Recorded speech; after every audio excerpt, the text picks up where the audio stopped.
So welcome back guys. Now we are back with our new lecture, and in this lecture first of all we are going to study about the basic concepts of macroeconomics, and after that we will study about the difference between macroeconomics and microeconomics, right? So सबसे पहले हम लोग क्या start करेंगे, हम लोग पढ़ेंगे macroeconomics का मीनिंग क्या है. So they said the term macros in English has its origin in the Greek term macros, which means large. मतलब जो हम इंग्लिश में मैक्रो वर्ड यूज कर रहे हैं वो कहाँ से आया था, ग्रीक टर्म मैक्रोस से आया था, और मैक्रोस का मतलब क्या होता है, लार्ज. सो इन्होंने कहा अगर हम मैक्रो इकोनॉमिक्स के कंटेक्स्ट में इसको चेक करें तो इसका मतलब क्या हो गया, इकोनॉमी एज होल हो गया बेटा. Then next we have the macroeconomics is defined that branch of economics which studies issues or economic problem at the level of economy as whole. So इन्होंने कहा जो मैक्रो इकोनॉमिक्स है वो economics की वो ब्रांच है जिसमें हम क्या करते हैं, इश्यूज और प्रॉब्लम्स को क्या करते हैं, इकोनॉमिक प्रॉब्लम को स्टडी करते हैं. किस लेवल पे, पूरे इकोनॉमी के लेवल पे, राइट.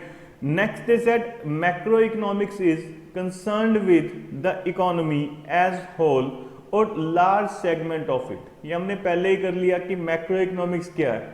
जब हम सारी इकोनॉमी को स्टडी करेंगे या इकोनॉमी के लार्ज सेगमेंट को अगर हम स्टडी कर लेते हैं तो उसको हम किसमें इंक्लूड करते हैं, मैक्रो इकोनॉमिक्स में. Next they said in macro economics attention focused on such problems as the level of employment, right. So macro economics में हम क्या करेंगे, कुछ ऐसी प्रॉब्लम है जिसके ऊपर ज्यादा फोकस रहता है हम लोगों का. फर्स्ट वन इज अनएम्प्लॉयमेंट का लेवल क्या है.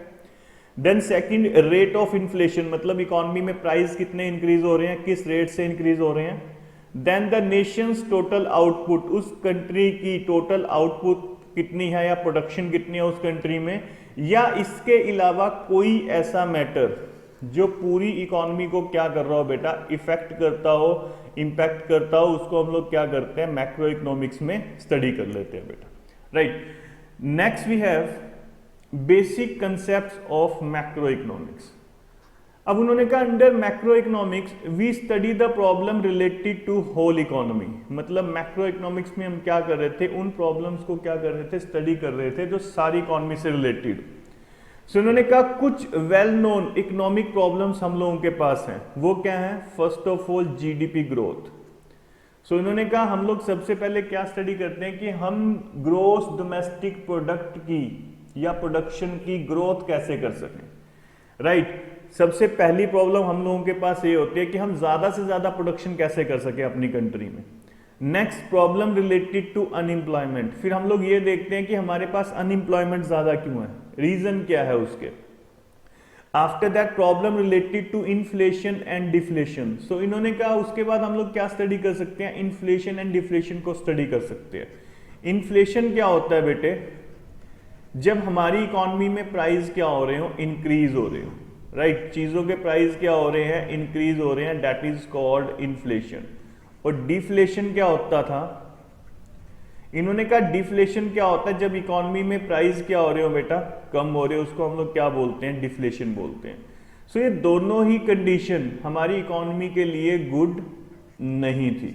सो इन्होंने कहा हमें क्या करना होता है, इन दोनों सिचुएशंस को क्या करना होता है, कंट्रोल करना होता है. How we can control it, वो कैसे स्टडी करेंगे हम मैक्रो इकोनॉमिक्स में. Then problem of funds for investment. उसके बाद इन्होंने कहा हमारे पास प्रॉब्लम क्या थी कि हम इन्वेस्टमेंट के लिए पैसा कहां से लेके आए, बैंक क्रेडिट कैसे हम लोग इंक्रीज कर सकते हैं, वो स्टडी हम लोग किस में करते हैं, मैक्रो इकोनॉमिक्स में. नेक्स्ट हम लोगों के पास है problem related to exchange rate and BOP means balance of payment. So इन्होंने कहा एक्सचेंज रेट क्या है, वो प्राइस है जिसमें आप किसी कंट्री की करेंसी को अनदर कंट्री की करेंसी में क्या करते हो बेटा, चेंज करते हो या कन्वर्ट करते हो, राइट. सो डिटरमाइन कैसे हो, कितना एक्सचेंज रेट होना चाहिए, वो हम किस में स्टडी करते हैं, मैक्रो इकोनॉमिक्स में. और बीओपी क्या है, that is called balance of payment. अब बैलेंस ऑफ पेमेंट क्या था, इन्होंने कहा अगर किसी कंट्री के रेजिडेंट हैं वो क्या कर रहे हैं, रेस्ट ऑफ वर्ल्ड से क्या करते हैं, कुछ इकोनॉमिक ट्रांजैक्शंस करते हैं, इकोनॉमिक ट्रांजैक्शंस. सो हम लोग क्या करते थे, इन इकोनॉमिक ट्रांजैक्शन को सिस्टेमेटिक वे में नोट डाउन करके ये फाइंड आउट करते थे कि हम लोगों को रेस्ट ऑफ वर्ल्ड को पेमेंट देनी है या उनसे पेमेंट लेनी है। राइट, मींस पेमेंट हम लोगों को उन लोगों को पे करनी है या उन लोगों से अमाउंट लेनी है। ये हम लोग किस में स्टडी करते थे, बैलेंस ऑफ पेमेंट में। बैलेंस ऑफ पेमेंट हमारा बैलेंस भी हो सकता है, अनबैलेंस भी हो सकता है। That we will study in the chapter of balance of payment बेटा। राइट, नेक्स्ट हम लोगों के पास है difference between macro economics and micro economics. Right, so first of all इन्होंने कहा इसके अंदर बेसिस ऑफ स्टडी। सो इन्होंने कहा जो माइक्रो इकोनॉमिक्स है उसमें हम लोग क्या स्टडी करते हैं, जो प्रॉब्लम स्टडी करते हैं ना वो किससे रिलेटेड होती हैं, या तो इंडिविजुअल से या एक हाउस होल्ड से या किसी फॉर्म से या एक इंडस्ट्री से। इन शॉर्ट हम लोग सिंगल पर्सन की क्या करेंगे या इंडिविजुअल की क्या करेंगे, प्रॉब्लम स्टडी करेंगे।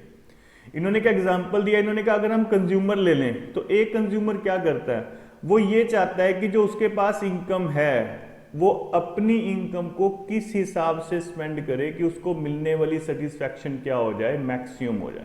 तो ये हम लोग क्या स्टडी कर रहे हैं, इंडिविजुअल से related problem, how a individual can maximise his satisfaction with the given income. Right, so ये माइक्रो इकोनॉमिक्स में आता है। Then we have macro. So macro हम लोगों ने क्या पढ़ा था कि क्या करता है, इकोनॉमी एज होल, सारी इकोनॉमी के लेवल पे क्या प्रॉब्लम है। सो इन्होंने कहा जब आप मैक्रो इकोनॉमिक्स में स्टडी करोगे तो आप लोग क्या स्टडी करोगे कि रिसोर्सिस का आप यूज कैसे करें कि आपके रेजिडेंट का वेलफेयर क्या हो जाए, मैक्सिमम हो जाए बेटा। Right, next we have economic variables. So इन्होंने कहा जब आप माइक्रो इकोनॉमिक स्टडी करते हो तो इकोनॉमिक वेरिएबल क्या रह जाएंगे, consumers demand for product supply, मतलब कंज्यूमर की कितनी डिमांड है किसी प्रोडक्ट की सप्लाई के रिलेशन में। और जब मैक्रो इकोनॉमिक्स में स्टडी करेंगे तो हम लोग क्या स्टडी करते हैं, aggregate demand and aggregate supply. अब एग्रीगेट डिमांड क्या, इन्होंने कहा पूरी इकोनॉमी की demand, that is called aggregate demand.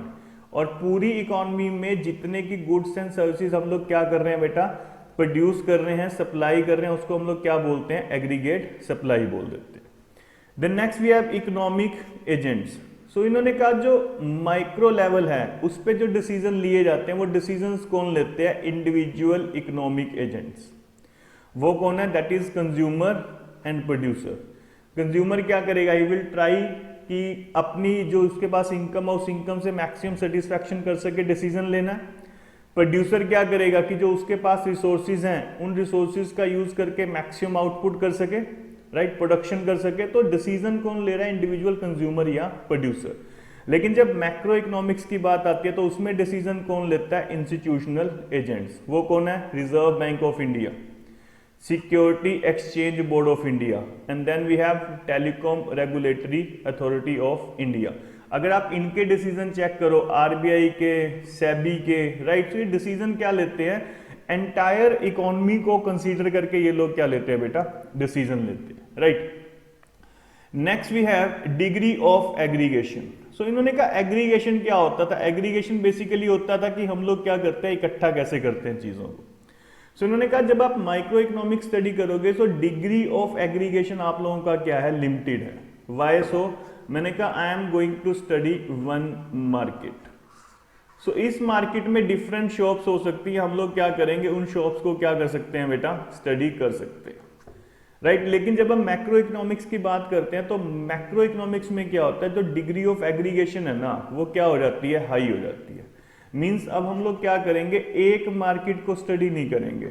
Right, what we are going to do, we are going to study about all markets. तो जब हम सब मार्केट्स को स्टडी कर रहे हैं इसका मतलब डिग्री ऑफ एग्रीगेशन क्या हो गया बेटा, हाई हो गया। Then different set of assumptions.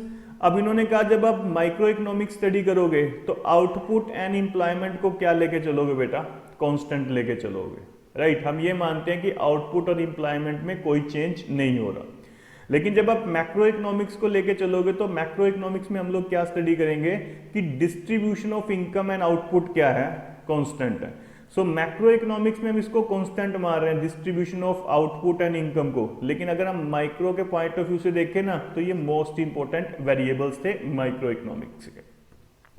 Next we have central issue. So इन्होंने कहा जो माइक्रो इकोनॉमिक्स है इसका सेंट्रल इशू क्या है, एलोकेशन ऑफ रिसोर्सेज। कंज्यूमर का रिसोर्स क्या है, उसका रिसोर्स है इनकम, वो इनकम को कैसे एलोकेट करेगा। प्रोड्यूसर का रिसोर्स क्या है, that is called factor of production और यू कैन से इनपुट। सो वो उसको कैसे यूज करेगा, राइट। सो माइक्रो इकोनॉमिक्स में हम क्या स्टडी करते थे, रिसोर्सेज को कैसे एलोकेट करें। लेकिन मैक्रो इकोनॉमिक्स में हम क्या स्टडी करते हैं, इनकम एंड एम्प्लॉयमेंट का डिटर्मिनेशन, राइट। हम लोग क्या स्टडी करते हैं, इनकम एंड एम्प्लॉयमेंट का डिटर्मिनेशन स्टडी करते हैं मैक्रो इकोनॉमिक्स में। मेथड ऑफ स्टडी, अब इन्होंने कहा जो माइक्रो इकोनॉमिक्स है ना वो पार्शियल इक्विलिब्रियम एनालिसिस है। पार्शियल क्यों, जब आप एक मार्केट में क्या कर रहे हो, इक्विलिब्रियम स्टडी कर रहे हो ना, तो आप लोग रेस्ट मार्केट्स को क्या मानते हो, कांस्टेंट मानते हो। मतलब अगर मैं इक्विलिब्रियम फाइंड आउट कर रहा हूं किसी एक मार्केट में, तो मैं क्या मानूंगा, जो बाकी की मार्केट्स हैं वो मार्केट्स क्या हैं, कांस्टेंट हैं, मींस उनमें कोई चेंज नहीं हो रहा। या आप ऐसा बोल सकते हैं कि जब आप माइक्रो इकोनॉमिक्स एनालिसिस करते हैं तो कुछ चीजों को हम लोग क्या मान लेते हैं, कांस्टेंट मान लेते हैं, इसलिए इसे पार्शियल इक्विलिब्रियम बोलते हैं। मैक्रो इकोनॉमिक्स में हम क्या करते हैं, सारी चीजों को वेरिएबल मानते हैं। और यू कैन से जब हम इक्विलिब्रियम फाइंड आउट करेंगे तो ऑल मार्केट्स में हम लोग क्या करते हैं बेटा, इकट्ठा इक्विलिब्रियम क्या करते हैं बेटा, फाइंड आउट करते हैं, राइट। सो इन्होंने ये चीज बोली, इसने बोला जो माइक्रो इकोनॉमिक्स है वो हम लोगों के पास है पार्शियल, बिकॉज माइक्रो इकोनॉमिक्स में हम लोग क्या करते हैं, एक मार्केट में इक्विलिब्रियम फाइंड आउट करते हैं, रेस्ट ऑफ द थिंग्स को कांस्टेंट मान लेते हैं। लेकिन जो हम लोगों के पास मैक्रो इकोनॉमिक्स है, मैक्रो इकोनॉमिक्स क्या है, जर्नल इक्विलिब्रियम है या जर्नल इक्विलिब्रियम लेवल है। क्यों, क्योंकि इसमें हम लोग क्या स्टडी कर रहे थे कि सारी मार्केट में इकट्ठा इक्विलिब्रियम कैसे आएगा, और यू कैन से सारे फैक्टर्स को हम क्या मान के चलते हैं, वेरिएबल मान के चलते हैं। Next we have macro and micro paradox. अब इन्होंने कहा कई चीजें क्या होती है जो माइक्रो लेवल पे तो अच्छी हैं, लेकिन अगर सेम चीज हम लार्ज स्केल पे कर दें, मैक्रो लेवल पे कर दें, तो वो क्या हो जाती हैं, एक दूसरे के अगेंस्ट हो जाती हैं। फॉर एग्जाम्पल इन्होंने कहा सेविंग, मैंने कहा अगर एक इंडिविजुअल सेविंग कर रहा है तो उसके लिए तो क्या है, दैट इज बेनिफिशियल। लेकिन अगर इकोनॉमी में सारे लोग क्या करने स्टार्ट कर दें, सेविंग स्टार्ट कर दें, तो क्या होगा, उन्होंने कहा उस केस में एग्रीगेट डिमांड कम हो जाएगी। जब एग्रीगेट डिमांड कम होगी तो प्रोड्यूसर प्रोडक्शन क्या करेगा, कम करेगा। जब प्रोड्यूसर प्रोडक्शन कम करेगा तो कम प्रोडक्शन करने के लिए उसको क्या चाहिए, नंबर ऑफ एम्प्लॉयज कम चाहिए, तो वो क्या करेगा उस केस में, एम्प्लॉयज को निकाल देगा। मतलब हम लोगों के पास क्या आ जाएगा, अनएम्प्लॉयमेंट आ जाएगा, राइट। और जब अनएम्प्लॉयमेंट आएगा तो उस केस में हम लोगों के पास क्या हो जाएगा बेटा, उसने बोला लोगों की इनकम क्या हो जाएगी, कम हो जाएगी। जब इनकम कम हो जाएगी तो फिर एग्रीगेट डिमांड क्या हो जाएगी, कम हो जाएगी। तो समझला इस कारण से हम बोल सकते हैं कि अगर कोई चीज माइक्रो के लेवल पे बेनिफिशियल है तो जरूरी नहीं है कि वो मैक्रो के लेवल पे भी क्या हो, बेनिफिशियल हो। मैक्रो के लेवल पे उसका क्या हो सकता है, एडवर्स इफेक्ट हो सकता है बेटा, राइट। सो आज के लेक्चर के लिए इतना ही। Next we will study next lecture. Thanks a lot, have a nice day बेटा।